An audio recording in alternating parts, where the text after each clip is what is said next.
L-Ispettur Kurt Zara ċara li tfittxija fid-dar ta' Keith Xkembri fil-Melliħa saret darba filgħodu minnu u minn Keith Arno. Fuq il-pedana ta' xhieda l-Ispettur Zara wieħed mill-investigaturi ewlenin fil-qtil ta' Defne Caruana Galizja xeħet li dakinhar filgħodu u Keith Arno għamlu tfittxija fid-dar ta' Xkembri.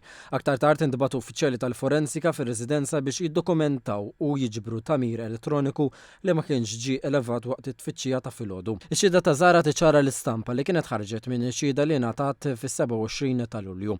Dakinhar żewġ uffiċjali tax-xena tad-delitt qalu li jingħataw istruzzjonijiet biex jieħdu biss l-apparat elettroniku indikat lilhom minn Keith Xkembri. Madankollu l-Ispettur Zara ċara li meta l-uffiċjali tal-forensika marru fir-residenza, it-tfittxija kienet diġà saret aktar kmieni minnu u minn Arno. Tul is-seduta l-prosekuzzjoni wriet lill-ġurati mobile li der f'wieħed mir-ritratti meħuda mill-forensika. Zara qal li dak il-mobile ma kienx fir-residenza meta hu Arno għamlu it-tfittxija filgħodu. Qal li dak il-mobile seta' kien ta' membru tal-familja.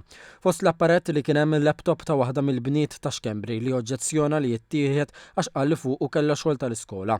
Madankollu wara l-uffiċjali kkuntattjaw lil Arno ingħatat ordni biex dan jinġabar ukoll. Ix-xhieda daret fuq il-jiem ta' wara l-arrest ta' Jorgen Fenek. Zara qal li t-tabib Adrian Vella kien wassal lil Fenek karti li allegatament kien taħ Keith Xkembri dwar x'kellu jgħid lill-investigaturi. Il-qorti semat ukoll li fl-istqarrija tiegħu lill-pulizija Fenek qal li Xkembri u Vella kienu fasslu pjan biex jieħdu ħawdex u jgħinuh jaħrab. Fl-interrogazzjoni Fenek allega li kien Keith Xkembri li fassal il-pjan biex tinqatel Caruana Galizja. U qal li f'konverzazzjoni fir-razzett tiegħu fil-preżenza ta' Xkembri u Melvin Toma kienu tkellmu dwar dak li kienet qed tikteb Caruana Galizja fuq Xkembri u dwar saħħtu. Fenek qal ukoll li prova jwaqqaf il-pjan iżda Toma qallu li kien diġà ikkommetta ruħu bid-depożitu.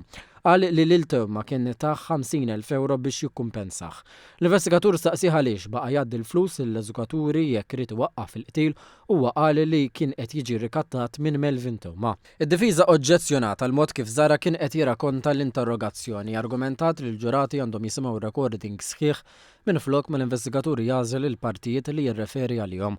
L-imħallef Edwina Grima deċidiet li Zara seta' jagħti ħarsa ġenerali lejn dak li ħareġ mill-investigazzjoni u jirrakkonta dak li qallu l-akkużat. Wissietu iżda biex ma jagħtix l-interpretazzjoni tiegħu waqt li rremarkat li r-recording jibqa' l-aqwa prova. L-Ispettur Zara xeħed dawl fuq l-interrogazzjoni ta' Jorgen Fenek, iddeskrivih bħala manipulatur u qal li fit-tweġibiet tiegħu Fenek ipprova jaħrab mill-mistoqsijiet dwar l-omiċidju.